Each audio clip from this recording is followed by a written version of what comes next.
We want justice. We want justice. आशा को मुक्त करो. आशा को मुक्त करो. Justice. We want justice. We want justice. We want justice. We want justice. आशा को मुक्त करो. हमारी मांगे पूरी करो. हमारी मांगे पूरी करो. हमारी मांगे पूरी करो. मुक्त करो. आशा को मुक्त करो. आशा को मुक्त करो. Justice. We करो. We want justice. We want justice. आशा को मुक्त करो. आशा को मुक्त करो. को बढ़ा दो. हमारी तनख्वाह को बढ़ा दो. We want justice. We want justice. We want justice. हमारी तनख्वाह को बढ़ा दो. हमारी तनख्वाह को बढ़ा दो. जी हम आशा वर्कर्स हैं जिनको फ्रंट लाइन वर्कर्स कहा जाता है. तो 2006 से हम काम कर रहे हैं और हम नाइटखे से आई हैं और कुछ लोग अशम और दीगर जो यहाँ पे मकामात है वहाँ से हम आए हैं. तो हमारी जो डिमांड्स है, जो हमारी प्रॉब्लम्स है, उनको लेकर आज हम यहाँ पे धरना दे रहे हैं क्योंकि 2006 से हम इसमें काम कर रहे हैं. 2006 से जो हम अपनी सैलरीज़ को लेके यहाँ पे डिमांड्स लेकर आए हैं, तो जो हमारी जो मुतालबात है वो ये पूरा नहीं कर रहे हैं. हमारी डिमांड्स यही है कि अगर हम 2006 से काम कर रहे हैं तो हमें सैलरी क्यों नहीं दी जा रही है, तो जिनकी वजह से हम बहुत सफ़र कर रहे हैं, हम बहुत सारी प्रॉब्लम्स को फेस कर रहे हैं.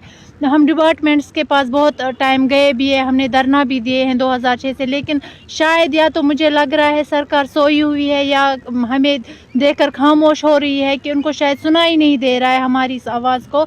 हम बहुत ज़्यादा सफ़र करें. हमें आप यही बताइए कि 2000 में किसका घर चल सकता है. तो आज 3000 में तेल का डिब्बा आता है. बच्चों की अलग अलग फॉर्मेलिटीज़, बच्चों के स्कूल ट्यूशन फीसेस या घर में बहुत सारे ऐसे मसले भी होते हैं जिनको लेकर इंसान बहुत ज़्यादा सफ़र करता है.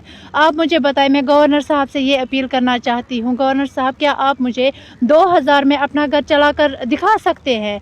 आप 15,000 की एक शर्ट लगाते हो, लेकिन हम 2000 में अपना खर्चा कैसे चला सकते हैं? क्योंकि हमारे घर में बहुत सारे ऑलरेडी इस मसले को लेकर के हम 24 घंटे काम करते हैं. कोविड था, कोविड की महामारी ने, आपको पता ही है कितनी क्राइसिस थी यहाँ कश्मीर में, क्या पूरे इंडिया में थी. तो उसमें भी हमने एक अहम रोल निभाया है. यही कि हमारा जो ये मिनिमम वेजेस है वो लागू किया जाए ताकि हम भी अपनी फैमिलीज़ अच्छी तरह से चला सके, हमें भी कोई प्रॉब्लम या इश्यूज़ ना आए. घर में भी हमें मतलब 100 सवाल पूछते हैं कि अगर आपकी जो ड्यूटी है 24 घंटे है तो लेकिन आपकी सैलरी है क्या? हम उनको भी जवाब नहीं दे पाते हैं. घर में बहुत सारे मसले हो जाते हैं इस बात को लेकर भी. तो ना हमें डीसी साहब से कोई शिकायत है, ना सीएमओ साहब से, क्योंकि वो इसमें कुछ कर नहीं सकते. ये तो मरकज़ की स्कीम है.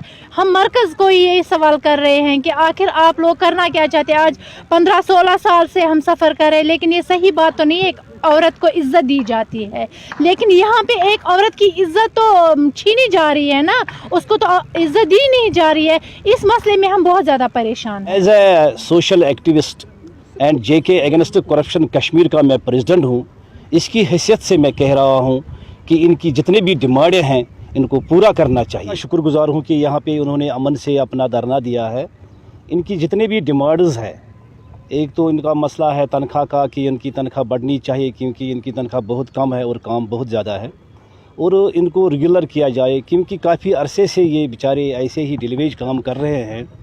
और उन्होंने ख़ासकर यहाँ पे कोरोना में बड़ा रोल किया है. और जितने भी यहाँ पे हॉस्पिटल्स है, चाहे वो CIC हॉस्पिटल्स है या बड़े हॉस्पिटल्स है, उनमें ये अच्छे ढंग से अच्छे प्रकार से काम कर रहे हैं. तो मेरी अब यहाँ के ऑनरेबल PM नरेंद्र मोदी जी से और यहाँ के जो ऑनरेबल गवर्नर साहब मनोज सिन्हा साहब से है, उनको मेरी अपील है कि अगर ऐसे ये धरना किसी सड़क पे देते तो यहाँ पे वायलेंस पैदा हो जाती और लोगों को काफ़ी चलने फिरने में मुश्किलात आते.